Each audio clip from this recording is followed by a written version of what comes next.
Times news channel देख रहे आप सभी दर्शकों का बहुत बहुत स्वागत है। मैं हूं रमनदीप कौर। इस वक्त की बड़ी खबर आ रही है प्रयागराज से। क्या है पूरा मामला, देखने के लिए बने रहिए हमारे साथ। संगम नगरी प्रयागराज में गौरी गांव में हुए 4 लोग की हत्याकांड को लेकर बाद अब प्रयागराज पहुंची कांग्रेस की महासचिव प्रियंका गांधी वाड्रा ने परिजनों से मिला और उनको ढाढ़स बंधाई और क्या कुछ कहा प्रियंका गांधी ने, आई सुनाते हैं।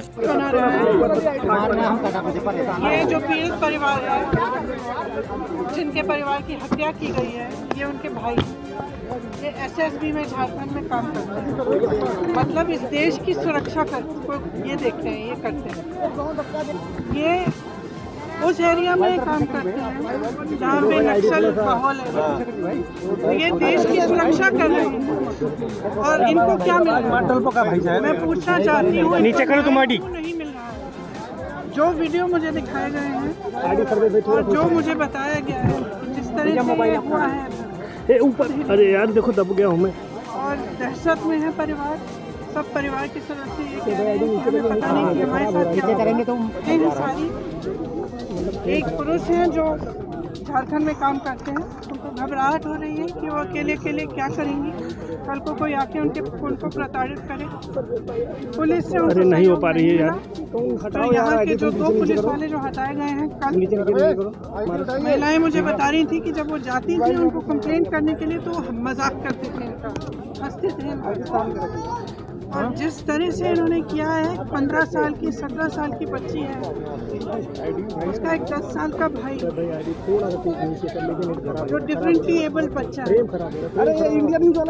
उसके साथ उसकी छोटी जो 15 साल की बेटी, कुल्हाड़ी से उनके गले काटे हैं। अरे नहीं उठा पा रहे हैं। प्रशासन के लोग हैं, ऐसी परिस्थिति किस तरह से लोगों के साथ किया जा रहा है, कैसे चुप रह सकते। संगम तट पर लगने वाले माघ मेले की शुरुआत के पहले ही गंगा में आई बाढ़ और दलदल ने प्रशासन की मुश्किलें बढ़ा दी। शहर के इलाके में गंगा के दोनों तरफ वे घाट जहां कल्पवासियों को माघ मेले में बसाया जाता था पूरी तरह से जलमग्न है, जिसके चलते यहां माघ मेला बसाना अब तकरीबन नामुमकिन सा हो गया है। जिला प्रशासन के पास इन कल्पवासियों को अब कहां बसाया जाएगा, इसके लिए वैकल्पिक व्यवस्था भी नहीं है और ना ही ज़मीन उपलब्ध है। ऐसे में इन कल्पवासियों के बसावट को लेकर नया संकट खड़ा हो गया है। संगम नगरी प्रयागराज सपा द्वारा एमआईएम को बीजेपी की बी पार्टी बताने को लेकर अब एमआईएम के नेता आरिफ इकबाल ने सपा पर जमकर निशाना साधा है। क्या कुछ कहा है आरिफ इकबाल ने समाजवादी पार्टी को लेकर, आइए सुनाते हैं।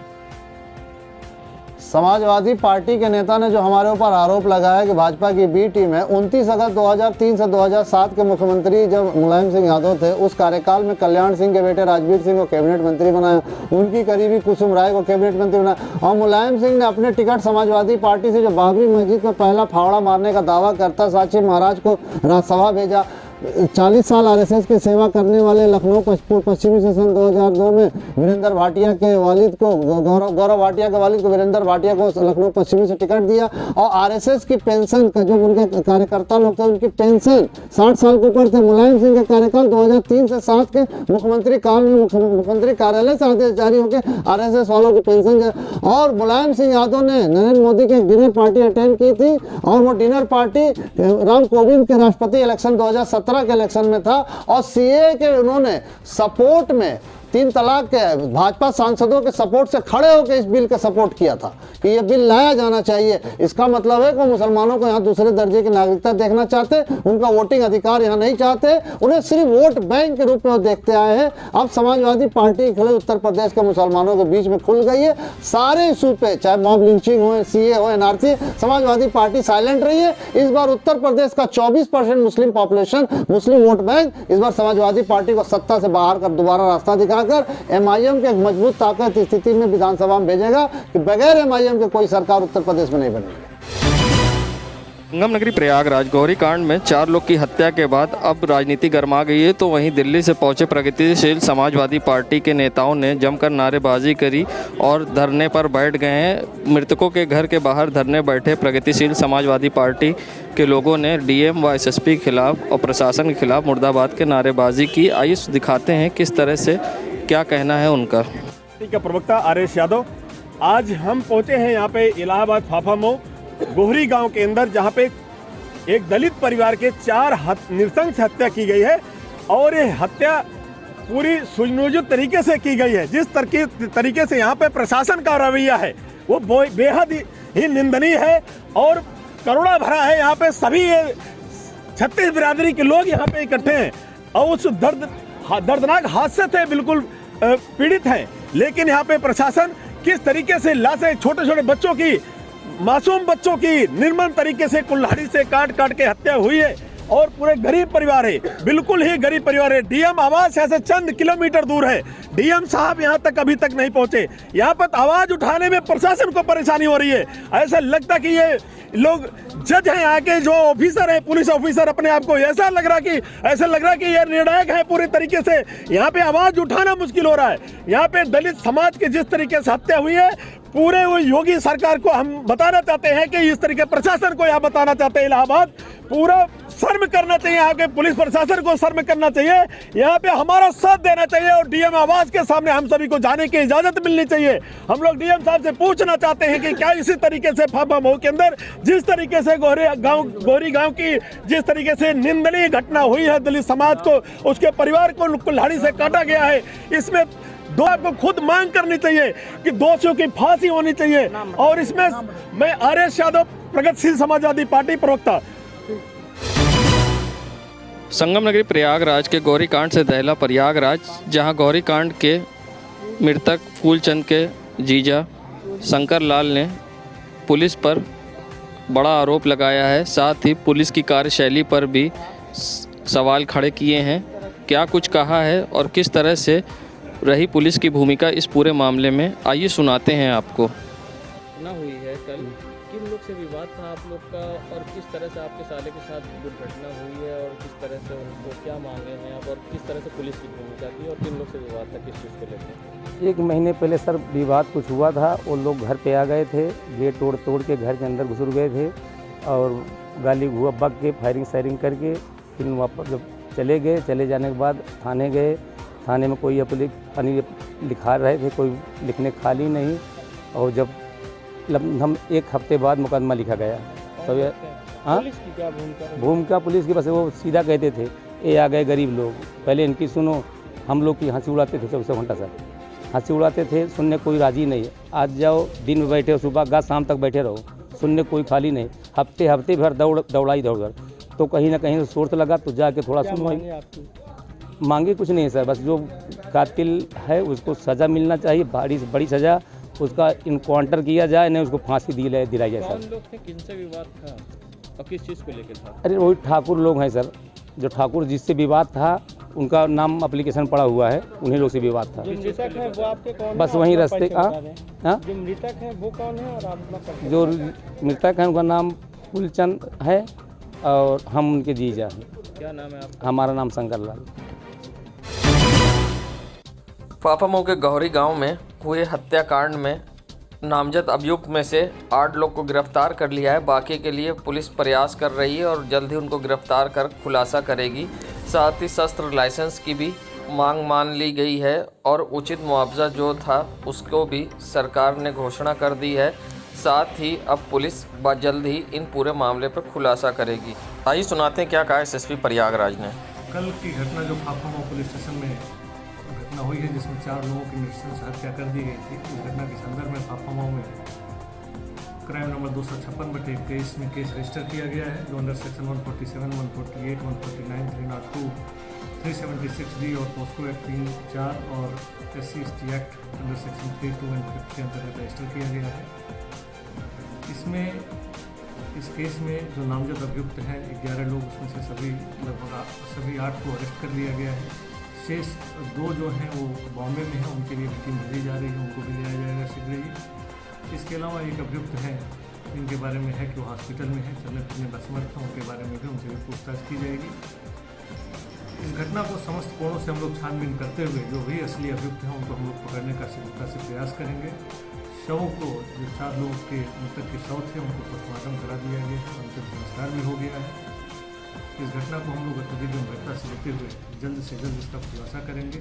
इसके अलावा जो इनकी मुख्य तौर से जो डिमांड थी कि इनको सुरक्षा मुहैया कराई जाए, तो इनके घर के पास हम लोग पिकेट्स लगाए हैं। शस्त्र लाइसेंस की भी डिमांड थी। इसके लिए भी हमने कहा है कि जैसे ही अप्लाई करेंगे वही प्रक्रिया जल्दी ही पूरी करा ली जाएगी। इसके अलावा शासन की तरफ से जो अनुमानित धनराशि है उसकी भी डीएम साहब ने घोषणा कर दी है। तो हम लोग पूरी तरह से कोशिश कर रहे हैं कि जल्दी ही इस मामले का न्यायपूर्ण ढंग से समाधान हो सके। संगम नगरी प्रयागराज में जहां बीजेपी सांसद रीता बहुगुणा जोशी ने सपा पर निशाना साधा था और कहा था काम कम भौकाल ज़्यादा, उसी पर अब सपा के नगर महासचिव रविंद्र यादव ने पलटवार किया है। क्या कुछ कहा है रविंद्र यादव ने, आइए सुनाते हैं। देखिए, अब वो सांसद हैं इलाहाबाद की, उनको तो स्वयं जानकारी है और वो जनता बता रही है कि किसने काम किया और किसने फीता काटा।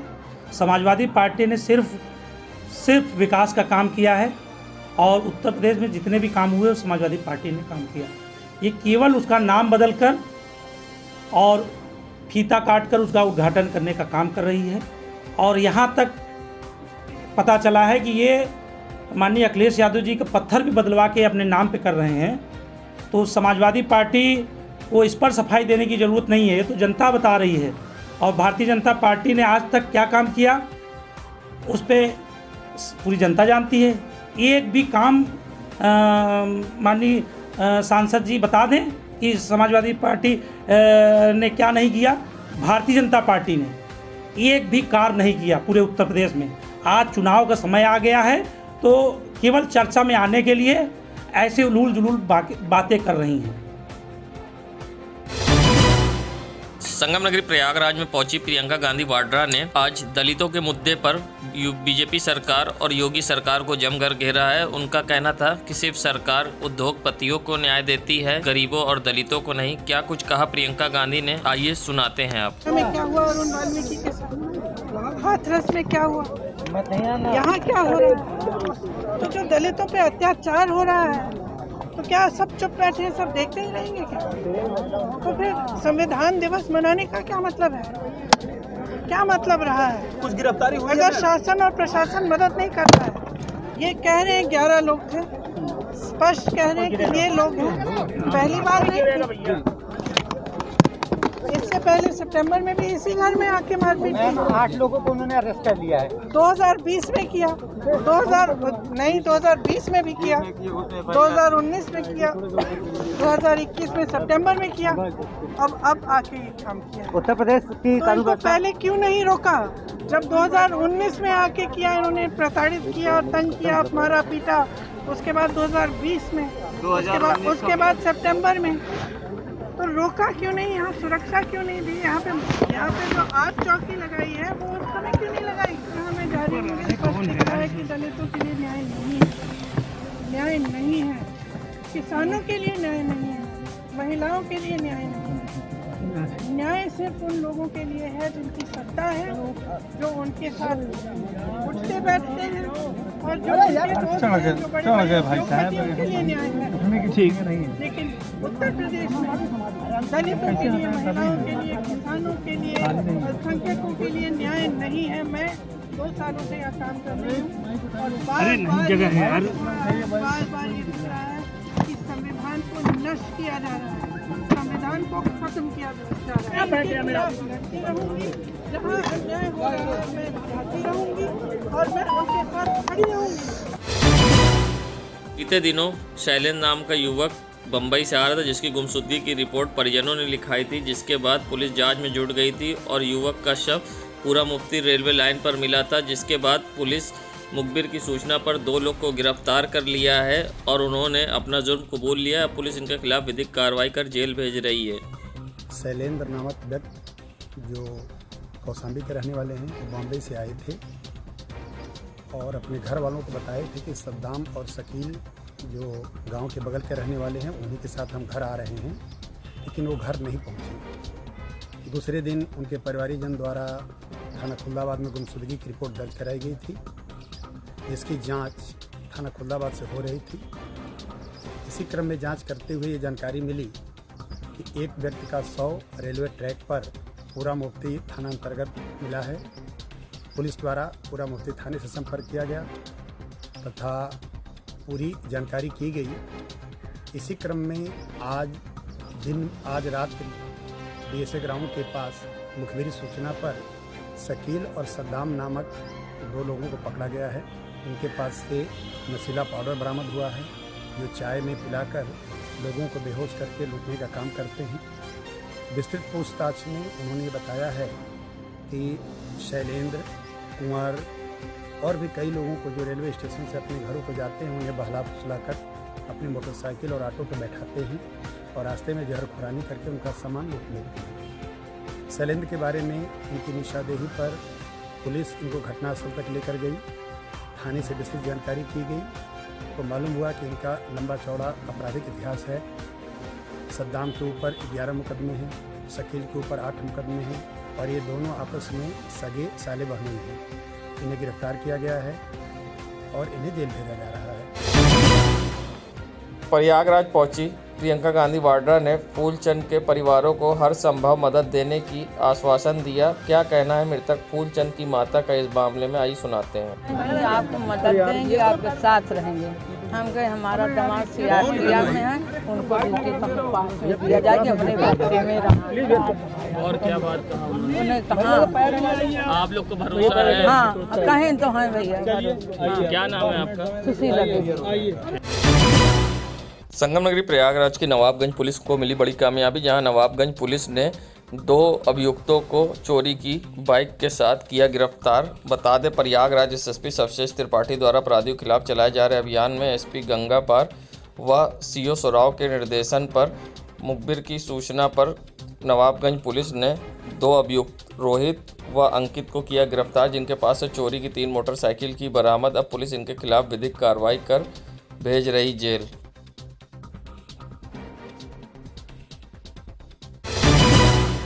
संगम नगरी प्रयागराज में स्मार्ट सिटी के तहत काम तो कराए जा रहे हैं, मगर उसकी व्यवस्थाएं नहीं होने से लोगों को अब परेशानी का सामना करना पड़ रहा है। जहां गंदगी के अंबार सड़कों किनारे, तो जो नाले बनाए गए हैं उसके अंदर भी नाले जाम हैं, जिसके तहत स्मार्ट सिटी के अंतर्गत काम जो हो रहे हैं उससे लोग कहीं ना कहीं असंतुष्ट नज़र आए हैं। वहीं लोगों को गंदगी से डेंगू का भी खतरा सता रहा है। क्या कुछ कहना है नागरिकों का, आइए सुनाते हैं हम आपको। समस्याएं इस समय ये हैं कि जो काम चल रहा है स्मार्ट सिटी के तहत, उसमें कोई भी काम ढंग से नहीं हो रहा है। सारे नाले जाम हैं, नालियां बना दी गई हैं, लेकिन नालों में इतना गंदगी आ गई है, उससे इतना मच्छर कीड़े मकोड़े सब जो है हम लोगों को जो है उससे बहुत दिक्कत हो रही है और चारों तरफ धूल गर्दाएँ फैली हैं। यही सब समस्याएँ हैं। क्या इसका समाधान क्या हो सकता है? अब इसकी समाधान तो सरकार को करना चाहिए, हम लोग क्या बताएं उसमें। नीरज निगम। देश दुनिया की खबरों के लिए world media times news channel को सब्सक्राइब करें।